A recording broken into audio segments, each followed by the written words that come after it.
What is going on, everybody? Hey, I'm back here for episode of Boxing Talk, and I'm just going over my pound for pound list. Let me see what today's date. Recording this as a 526.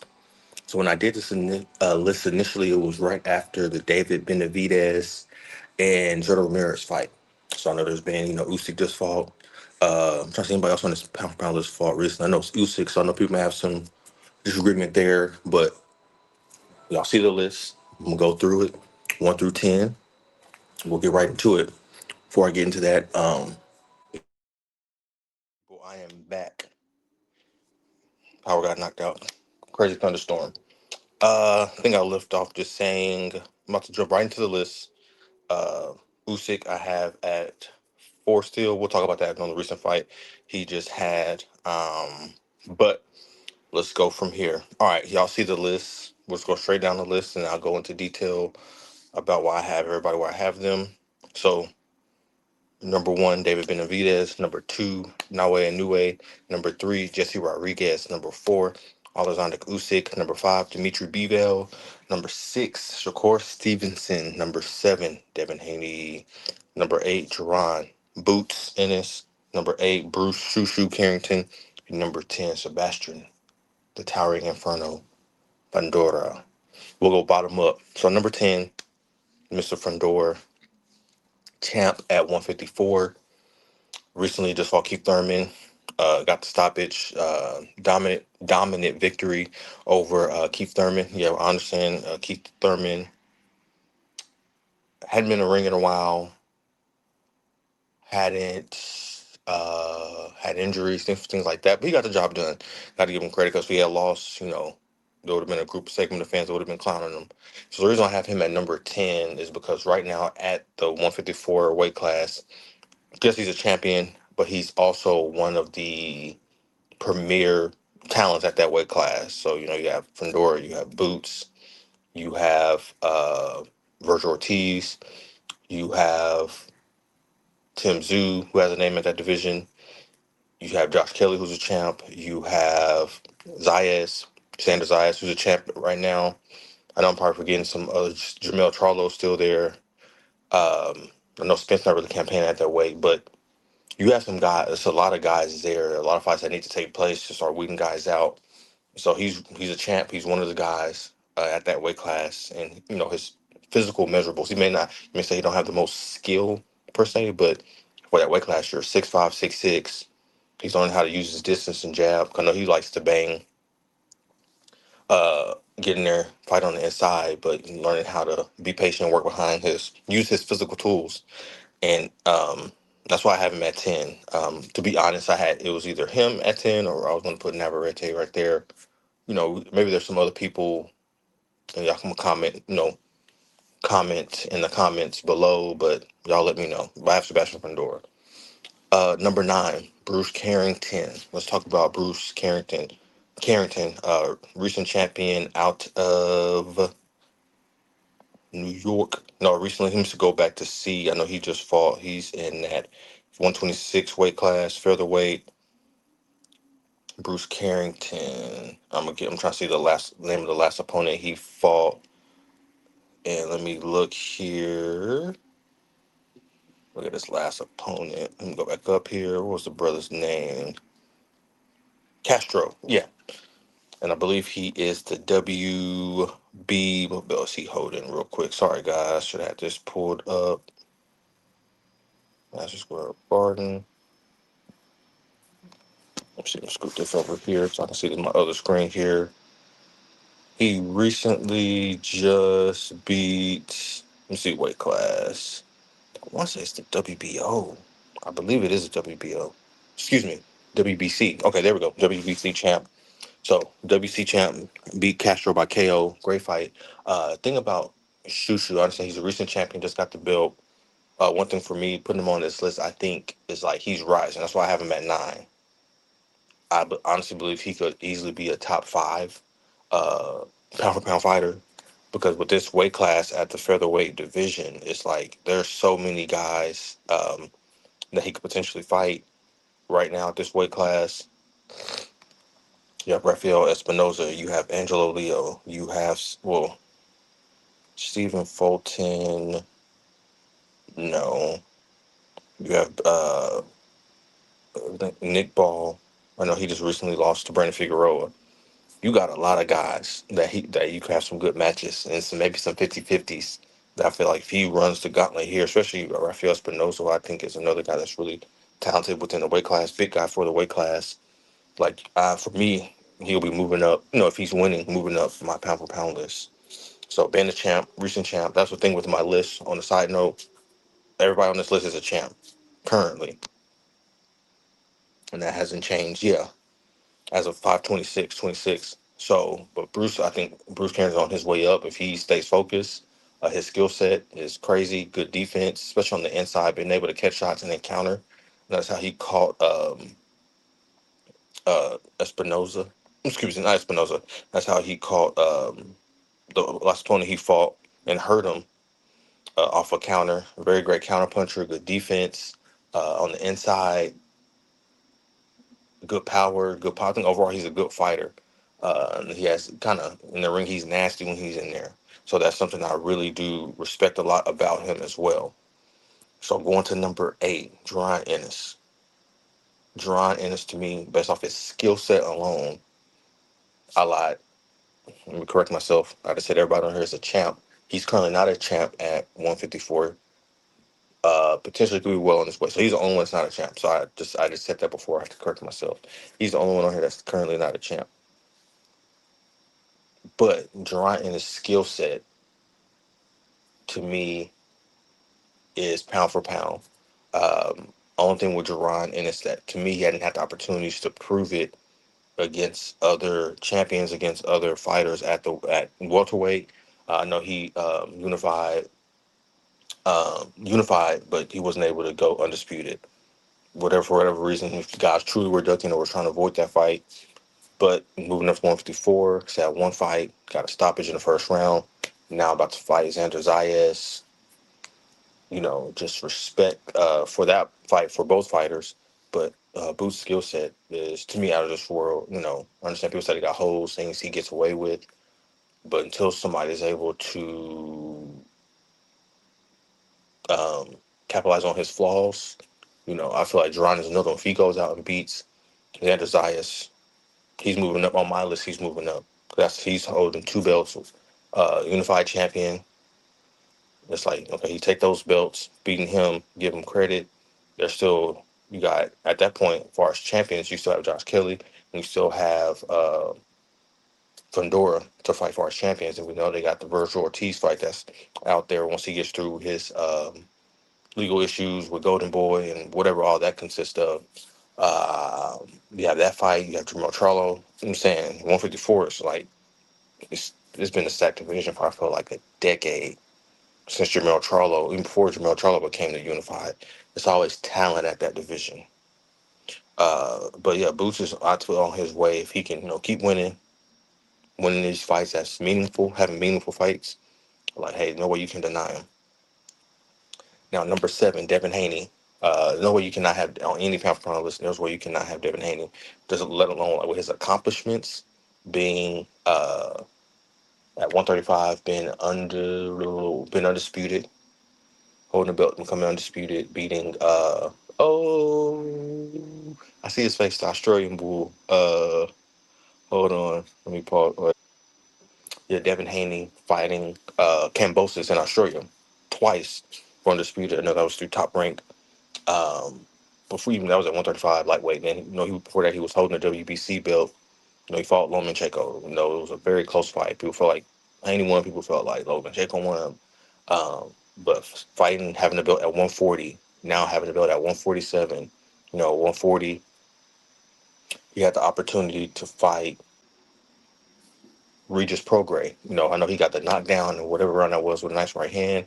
But beat him. Who at 140. Regis was one of the guys. Honestly, he was on the decline, but recently retired as well. But Devin Haney accomplishments is bar none. I understand with the Ryan fight, what happened that, the aftermath, I'm about to get into that, but show heart.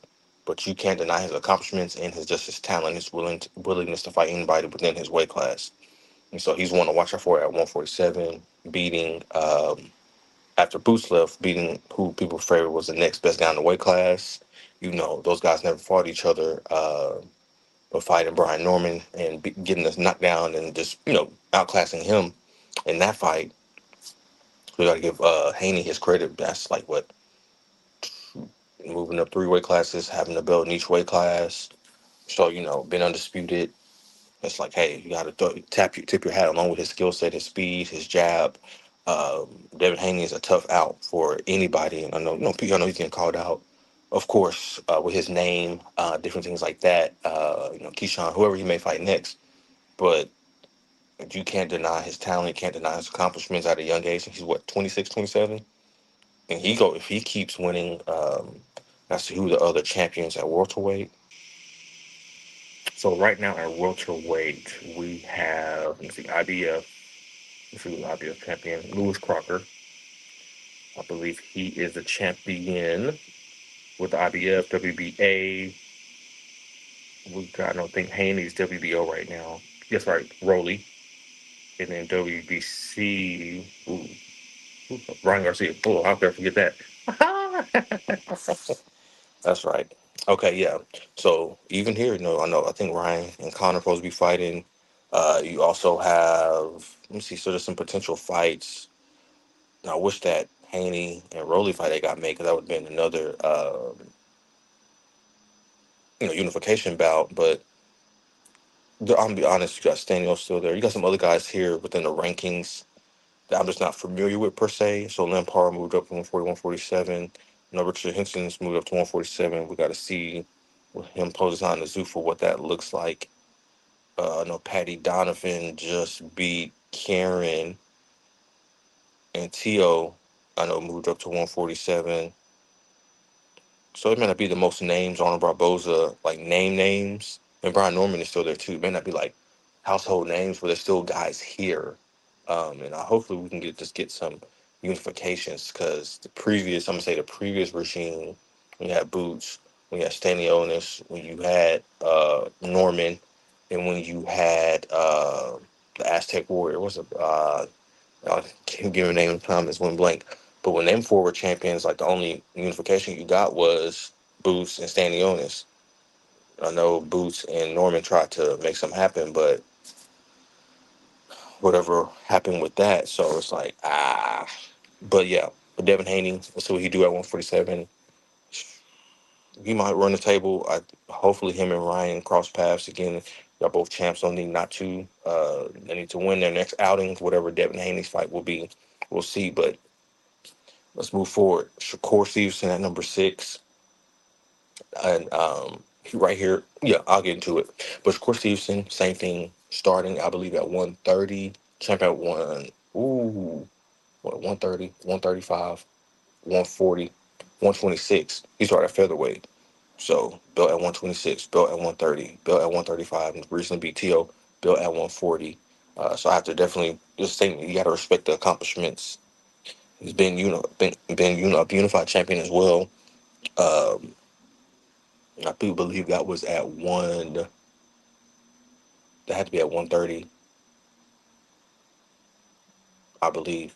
But you can't deny the accomplishments. You can't deny the talent, even if you don't like the style per se, or people give him a lot of heat. Him and Devin both were born fights. They just have their style, and I respect it. And they have mastered their style. Maybe still mastering, but top-notch fighters. And some might say to me, like, why do you have Shakur Stevenson at 6? You must miss Philly, maybe a top 3, top 5 guy. And same thing with Devin Haney, depending on who you ask. Uh, my only thing when I was making this list, because it was like very close between, well, not so much 8, 9, and 10, because Jerron doesn't have a belt, and then 9 and 10, Bruce recently got a belt, but everybody else from like 7, 6, 5, 4, undisputed, unified, yeah, unified champs. Everybody from that last from 1 through 7. Uh, Currently, I know Jerron was that at welterweight, but with Shakur Stevenson and Devin Haney, I do feel like resume wise, Devin Haney has a better resume. Just I was comparing the two. I'm comparing them because of their styles and kind of like some of the criticism kind of similar between both. but I'll say more so their reservation to go in and whether that be finishing a fight or just putting it on the guy once they have him hurt.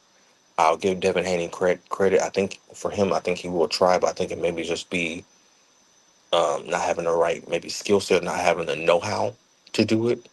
Because there's been fights with him and Regis Prograis, uh, him and Brian Norman. He did try to go once he had him hurt, got him down, but just different mindset, different approach, different mentality. Like I said, they have their own style. Shakur Stevenson, I seen him in fights even prior when he was at 130. You know, we fighting on Top Rope on ESPN. Nakatilia, I think, yeah, Jeremiah, and I think Nakatilia, I think it was an African guy. He had a good good right hand. That was about it. But Shakur is just very reserved. I know against T.O., you know, he dominated that fight and just like with a jab, which is impressive. You got to give him credit, but could he got him out of there? Maybe. Could he got even multiple knockdowns? Definitely. You know, always knock somebody out. That's cool. For me, it's cool. But like making the performance more impressive. 'Cause even watching that fight, I was watching it, and nothing against Shakur. It was like T.O. kept trying to come in the same way, and Shakur being an IQ high IQ fighter, it was like that's not gonna work. And so when he was able to, control him, dominate him, and so forth. But that's my only reason why, especially Shakur, is not top five. He's close. I'm talking about top five. Dimitri Bivol.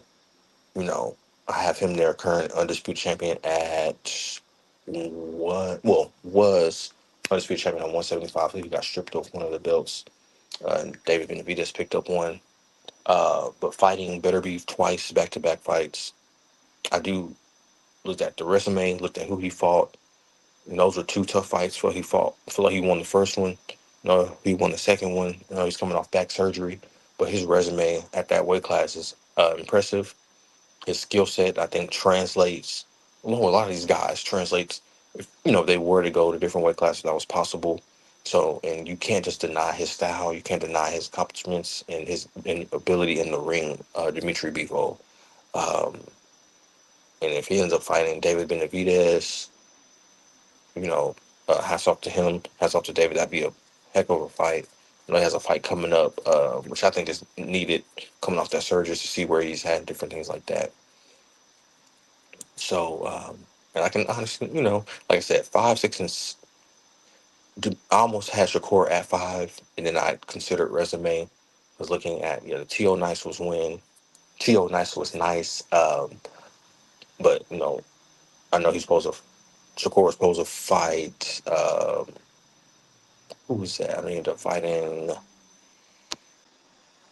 so he was supposed to fight, he fought Josh Padley, who was a replacement. He was supposed to fight Schofield. That didn't happen. Um, But I did look at who like recent fights, like the past 5, 6 fights, who they fought, and those performances. We know, kind of going back to how I kind of ranked it in this moment when I did my list. You had the Elwin De Los Santos fight from Shakur. That went the way it went. A lot of criticism came after that. You have then Artem, and I think he did get criticized for that fight. I think it's based off that Elwin De Los Santos fight. People were like, he got to come with it. That's from a fan perspective. He's the fighter in there. The Williams Zepeda, great performance, good fight. T.O., great dominant performance.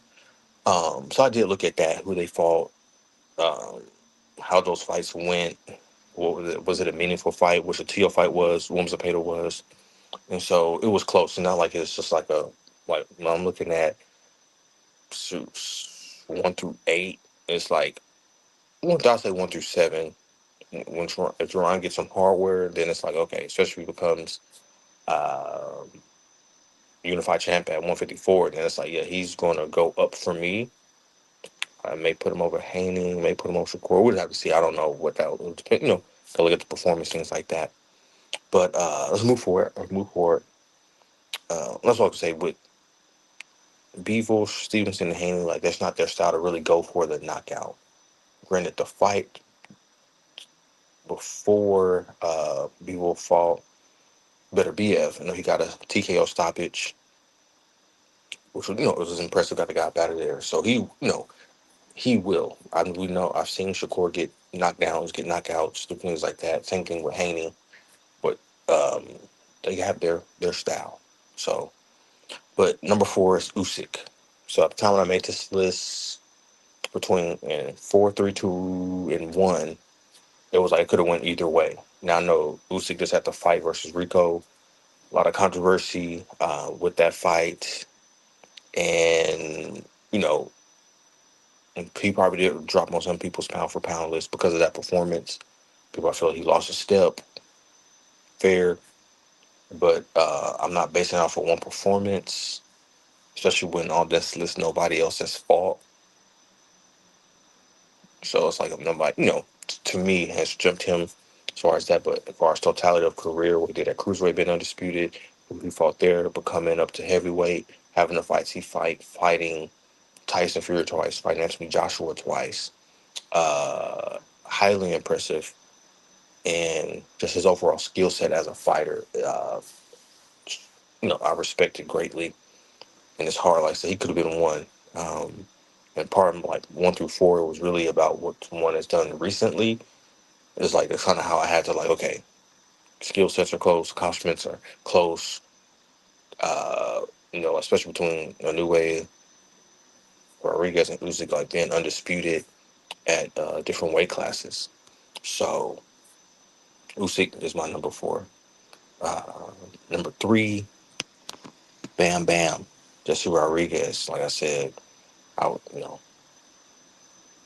Inoue that too because he recently at the time had just fought Nakatani. That was a big fight over in Japan. Got the dub. But as far as Bam, man, skill set go crazy. I love his style, love his skill set. I know he's at the lower weight classes, but you could say, fought the old guard of guys that he fought. And then even is still, you know, fighting some of these current fighters in his weight class, some of the newer guys, and still dominant. And he's young. I think he's like 26. I don't know how long he wants to box. But super, super, super, super talented. I believe he is at feather. No, no, no, no, no. Let me go look at this real quick and go back one. Let me pull up this weight class. He is at, sorry, 115, 118 bantamweight. Let me see, bantamweight. Yeah, he is at, actually, that is junior bantamweight, 115. He's a champ. I know he beat Fernando Martinez, Cafu. I was at that fight. He was out on my way. Went to that fight. Uh, the thing with Bam, like his power does carry late. Um, he like if I bought, I would like kind of want like his style, being able to fight off angles, kind of like Lomachenko a little bit. There's a lot of other fighters too. I'm thinking of recent fighters. Um, Good power in both hands, hard to hit. I know when he fought. Let me go back. When he fought, go back down one weight class. Hold on for me. Let me see flyweight.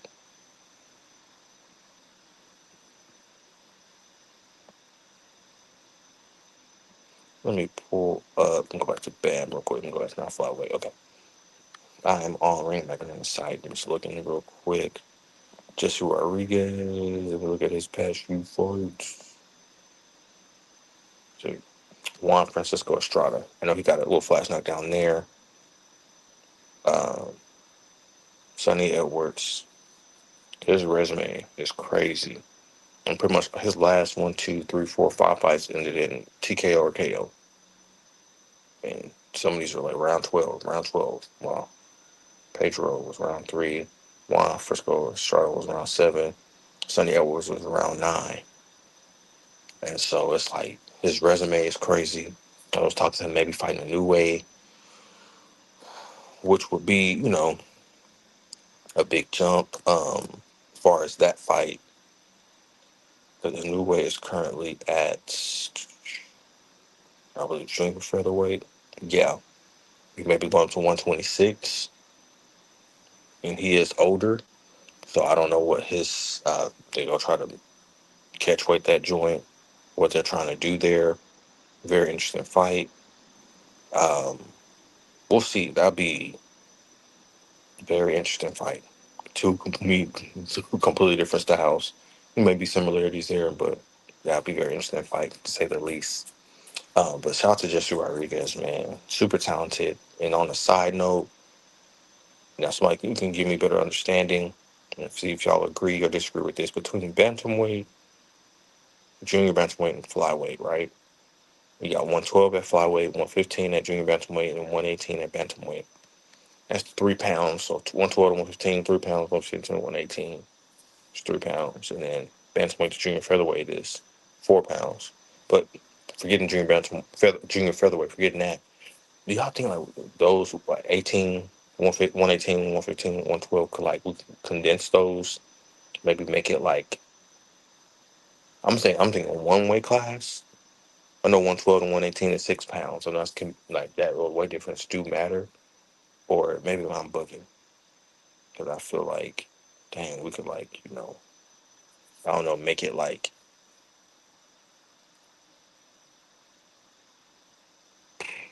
12 flyweight.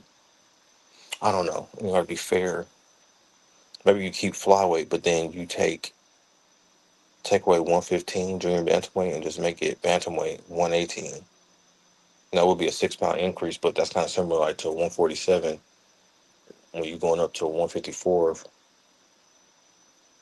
That's a 7 pound difference. I don't know. I just feel like kind of close in weight, but it's just a thought. All right, let's move forward. Number two, a new way. I just brought him up, but hey, resume, skill set. I know he's getting older as far as physical age. I know he's had in his recent fights prior to Nakatani, some like flash knockdowns, different things like that. But man, undisputed on multiple occasions, beat big names within his weight class, dominated weight classes.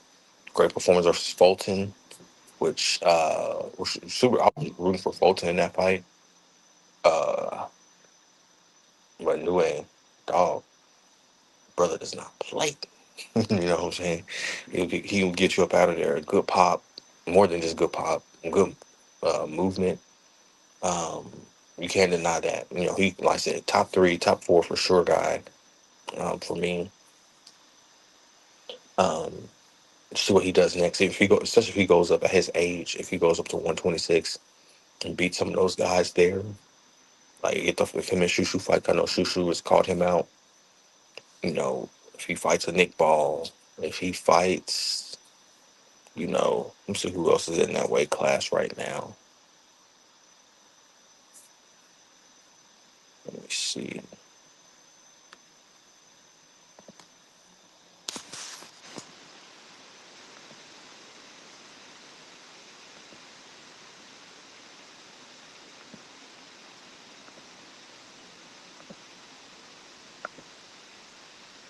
Yeah, fights Mr. Heartbreak Kid.